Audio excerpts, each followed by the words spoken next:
Hello, good morning. कैसे हो आप लोग? कितने लोग आ गए हैं? जल्दी जल्दी फटाक फटाक आंसर लिखिए, मतलब वो लिख करिए, चैट करिए, चैट बॉक्स में मुझे बताइए कि कौन कौन लोग हैं।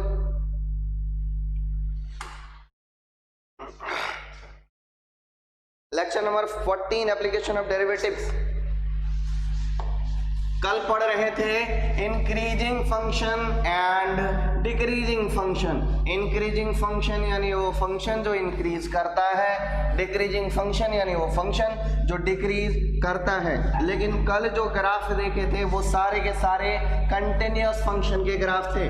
अभी सारे के सारे कंटिन्यूअस भी थे और सारे के सारे डिफरेंशिएबल भी थे, लेकिन increasing and decreasing function non continuous and non differentiable curve भी हो सकता है। Good morning Vibhuti, good morning Vansh, good morning Vishakha, good morning Isha, good morning Shreya, good morning Tanvi, good morning Satyam, good morning Mohit, good morning Dheeraj, good morning Nishant, good morning Aniket, good morning Kunang, good morning Radha, good morning Himanshu, good morning Shamya, good morning Atharva, good morning अनुराग।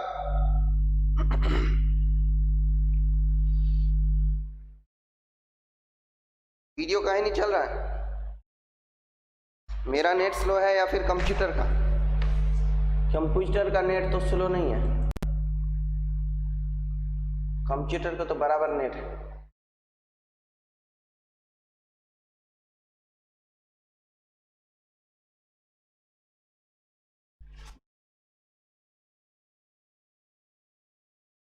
अनुराग डोरे, good morning Aryan. सभी बच्चों को video audio proper आ रहा है क्या? क्योंकि मुझे नहीं दिख रहा है, क्योंकि हो सकता है कि मेरा नेट स्लो हो गया हो, क्योंकि मोबाइल इंटरनेट से हम देख रहे हैं।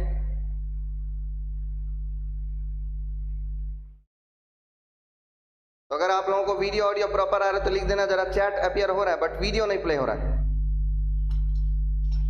Good morning Shubham. चलिए पढ़ाना स्टार्ट करते हैं कि नॉन कंटिन्यूअस या नॉन डिफरेंशिएबल कर्व में इंक्रीजिंग या डिक्रीजिंग नेचर कैसे चेक करेंगे। Increasing and decreasing for non continuous and non differentiable curves. Increasing and, yes sir clear है, ठीक है, good, great job. Increasing and decreasing for non continuous and non differentiable curves, वो curve जो आपस में continue नहीं रहते, कहीं कट जाते या कहीं मुड़ जाते हैं, जो डिफरेंशिएबल नहीं होते, जो बैंड हो जाते हैं, उसको बोलते हैं नॉन डिफरेंशिएबल कर्व। तो वो कर्व अगर कहीं आपस में बैंड हो गया, कहीं एक इंस्टेंट पर बैंड हो गया या किसी एक इंस्टेंट पर कट गया, तो ऐसे केस में डिसकंटिन्यूअस हो गया या नॉन डिफरेंशिएबल हो गया, तो फिर कैसे इंक्रीजिंग या डिक्रीजिंग तय करेंगे, आइए देखते हैं। Non decreasing increasing and decreasing function for discontinuous curve, increasing and decreasing for discontinuous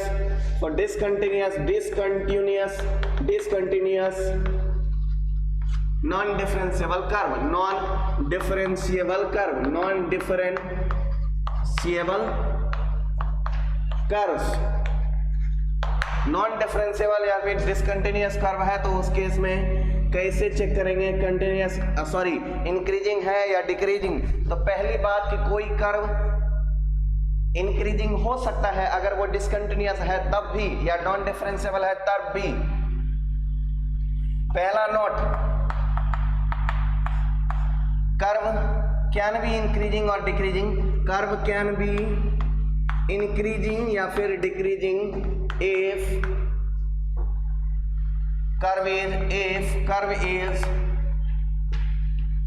non-continuous, non-differentiable और discontinuous, non-differentiable या फिर डिसकंटिन्यूअस या फिर डिसकंटिन्यूअस। अगर कोई कर्व डिसकंटिन्यूअस है तब भी वो इंक्रीजिंग या फिर डिक्रीजिंग नेचर का हो सकता है। दिखाते हैं कुछ ग्राफ के साथ, समझाते हैं इस बात को।